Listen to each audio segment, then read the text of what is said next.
Hello guys, स्वागत है आप सबका। तो आज हम बात करेंगे अदानी पावर की। आपकी इसके अंदर होल्डिंग हो या ना हो, लेकिन पूरी वीडियो ज़रूर देखें। मुझे ऐसा लग रहा है कि इसके अंदर जो है 90% तक के रिटर्न मिलने की संभावना रह सकती है। क्यों, वो हम देखेंगे।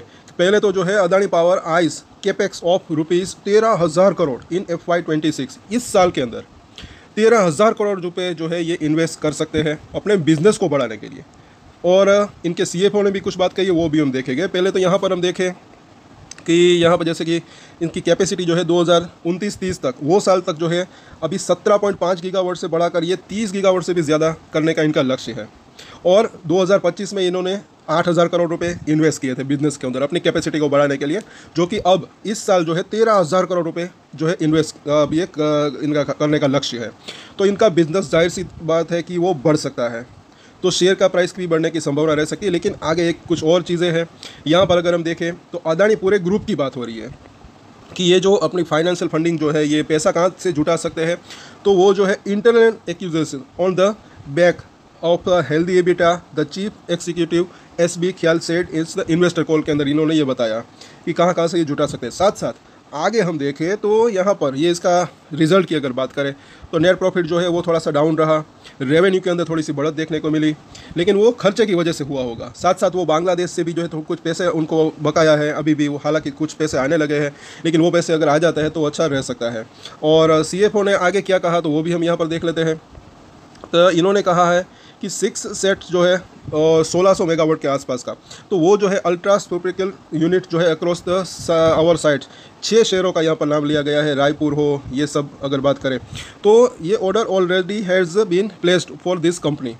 तो ये इनकी कैपेसिटी बढ़ सकती है यहाँ पर ये बात करें तो। आगे और भी अगर देखें तो जाने क्या कहा उनको CFO ने कि वो जो है Adani power is expected to close the acquisition of, ये जो जो है विदर्भा इंडस्ट्रीज जो है उनका भी वो खरीदारी जो है जल्दी कर सकते हैं। वो जल्दी वो प्रोसेस पूरा हो सकता है जैसे ही वो NCLT जो है उसकी प्रक्रिया पूरी होती है। साथ साथ अगर बात करें आगे के द एक्सपेंशन जो है 2920 मेगावाट का प्रोजेक्ट इन कोबरा which was earlier show as a Lanco Amarkantak is likely to be completed by end of this financial year. ये साल के अंदर जो है वो भी पूरा हो सकता है। तो ये सब जो इन्होंने अब ये काम कर रहे हैं उनका रिफ्लेक्शन जो है वो आगे 1 से 2 साल के अंदर मिल सकता है, ऐसा मुझे लग रहा है। और आगे हम देखें कि इनकी जो डिमांड है ये खुद कह रहे थे, मेहनत को कई बार कहा है, लेकिन इन्होंने अब ये कंपनी भी वाले भी क्या कह रहे हैं कि जो set the demand for thermal power remain strong. Power की डिमांड जो है आगे बढ़ ही सकती है इंडिया की पॉपुलेशन की वजह से, ऐसा मुझे लग रहा है। पॉपुलेशन अच्छी खासी है तो पावर का तो कंजम्पशन होगा ही। तो ये खुद कंपनी वाले भी कह रहे हैं कि रिमेंड जो है इनकी डिमांड जो है वो अच्छी खासी रह सकती है। And the government has recently upped its projection for new thermal capacity to 100 gigawatt from 80 gigawatt. 80 से 100 गीगावाट का एक जो है कैपेसिटी इतनी रह सकती है, वो गवर्नमेंट भी ऐसा ही कह रही है। सो ओवरऑल अगर बात करें यहाँ पर आगे कुछ और, तो यहाँ पर जो है जैसे कि ये यही बात हो रही है, डिमांड की अच्छी रह सकती है और इससे जो यूनिट के प्राइसेस है उनका सब है ये बात। आगे हम देखें और भी तो एक चैलेंजेस की बात करें तो उसके अंदर भी ये जो है काफ़ी कॉन्फिडेंस है। किसका चैलेंजेस, क्योंकि ये थर्मल पावर है, कोयले से बिजली बनाते हैं, तो उसका भी अगर देखें तो coal supply is not challenge. ये कंपनी का मानना है, कंपनी वालों का, कि जो कोयले हैं वो भी मिलना आसानी उसके अंदर रह सकती है। उसके अंदर कुछ चैलेंज अभी नहीं इसको दिखाई दे रहा, क्योंकि वो कह रहे हैं कि जो है आसानी से ओपन मार्केट के अंदर वो उसको मिल सकते हैं। और आगे देखें तो कंपनी और भी एक जो है कॉन्फिडेंस है कि बांग्लादेश विल पे ड्यू सून। तो जो बकाया है अभी ऑलरेडी थोड़ा बहुत आ गया है, आना शुरू हो गया है पैसा, तो वो भी जो बकाया और बाकी पैसा है वो भी आ सकता है। तो ये कंपनी के लिए काफ़ी फायदेमंद रह सकता है। अब इसके चार्ट के ऊपर चर्चा करते हैं। आई होप कि आप समझ पा रहे होंगे। तो डेली चार्ट के ऊपर देखें तो 525 के ऊपर क्लोजिंग रही, सपोर्ट के पास तो पहुंचा है, हल्का फुल्का यहाँ से बाउंस बैक आ सकता है। और आगे कुछ इंडिकेटर्स लगाते हैं तो यहाँ पर मिडल लाइन जो है बुलिंजर बैंक की उसको तोड़कर नीचे आया है, तो पहला रजिस्ट्रेशन अब यहाँ से बाउंस बैक तो आ सकता है। पहला रजिस्ट्रेशन एरिया इसका 540 का हो सकता है, शॉर्ट टर्म की हम बात करें, बाकी थोड़े से लॉन्ग टर्म की भी हम बात करेंगे। अभी ये 540 के ऊपर टिकने में कामयाब रहे तब ये वापस से ये ऊपरी लाइन तक जाने की संभावना रह सकती है। कल की सोमवार को क्या होता है वो देखना बनता है, लेकिन पहला रजिस्ट्रेशन 540 545 के बाद आसपास का जो है जोन रह सकता है। सपोर्ट की बात करें तो नज़दीकी सपोर्ट 490 500 के आसपास का दिख रहा है। और उसके बाद देखें वीकली चार्ट, तो यहाँ पर अगर हम देखेंगे तो हुआ क्या, तो अभी ये जो है पिछले 3 हफ्तों से जो इसकी ऊपरी लाइन है उसको पार करने की कोशिश कर रहा है, लेकिन हुआ नहीं।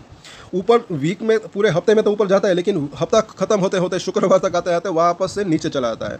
अभी ये 555 के आसपास है, लेकिन इसके ऊपर जाता है तो फिर ये ऊपरी लाइन ऊपर कर ले सकती है, लेकिन फिलहाल ऐसा हो नहीं रहा है। और सपोर्ट की अगर बात करें तो जैसे कि हमने देखा है तो 500, 510, 490 वो एक सपोर्ट एरिया हो सकता है। वहाँ पर मिडिल लाइन है इसकी, उसके नीचे 470 रुपये के आसपास का जोन, वहाँ पर भी एक अच्छा सपोर्ट मिल सकता है। पिछली बार भी यहीं पर इसने सपोर्ट लिया था। और अगर यहाँ पर थोड़ा सा वीकली चार्ट लंबा देखें तो अभी जो है यहाँ पर जो दिखाई दे रहा है कि एक तो जो है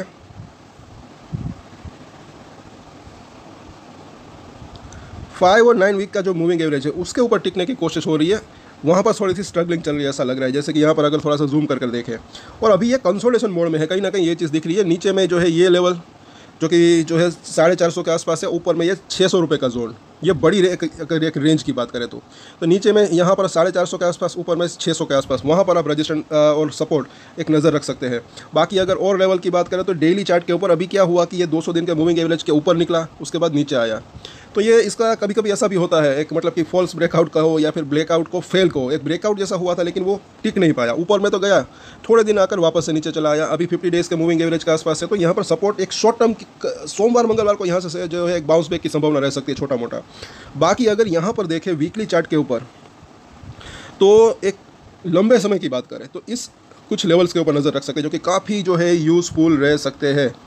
क्योंकि यहाँ पर अगर आप देखें 200 वीक का मूविंग एवरेज, 200 हफ्ते का मूविंग एवरेज काफ़ी इंपॉर्टेंट रह सकता है। जब ये जो हिडनबर्ग की रिपोर्ट आई थी तब आप देख सकते हैं, उसके बाद ये गिरावट आई थी, बिल्कुल वहीं पर इसने सपोर्ट लिया था, तब भी ये इसके नीचे गया था, लेकिन इसके नीचे ज़्यादा देर तक टिक नहीं पाया, वापस से तेज़ी आ गई। तो ये अभी 400 के आसपास है और इसके अंदर जो है डेली और हफ्ते पर हफ्ते चेंजेस होते रहते हैं, तो इसके ऊपर नज़र रख सकते हैं एज अ मेजर सपोर्ट की अगर बात करें। अभी तो 525 का प्राइस है, काफ़ी दूर है, लेकिन ओवरऑल अगर बात करें तो इसके ऊपर अपनी नज़र रख सकते हैं, इसको वॉच लिस्ट में डाल सकते हैं। इसके पास आए तब अगर किसी को खरीदना है तो खरीदने मतलब कि अगर किसी को खरीदना है तो इसके ऊपर नज़र बना के रख सकते हैं।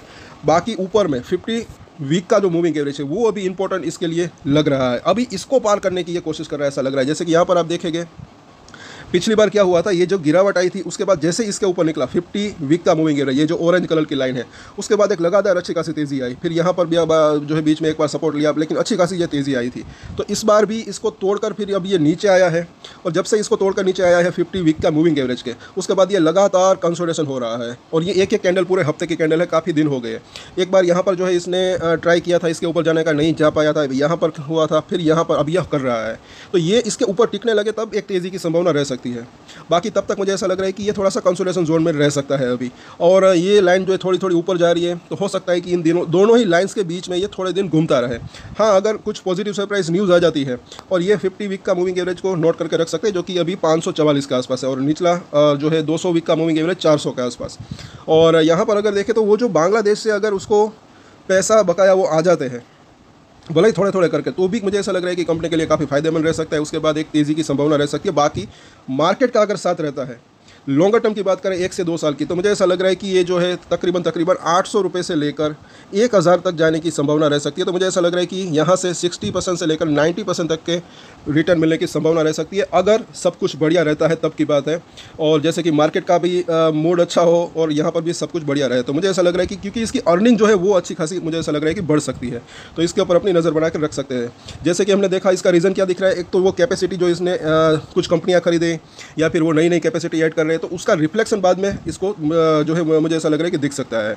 बाकी अभी शॉर्ट टर्म की बात करें, जैसे कि लॉन्गर टर्म की हमने बात की कि मेजर सपोर्ट एरिया कहाँ पर दिख रहा है, 400 से लेकर 425 का जोन, और रजिस्टेंट अभी की अगर बात करें तो वो 600 रुपये के आसपास का जोन दिख रहा है। और 1 से 2 साल की बात करें तो 800 से 1000 तक जाने की संभावना हो सकती है।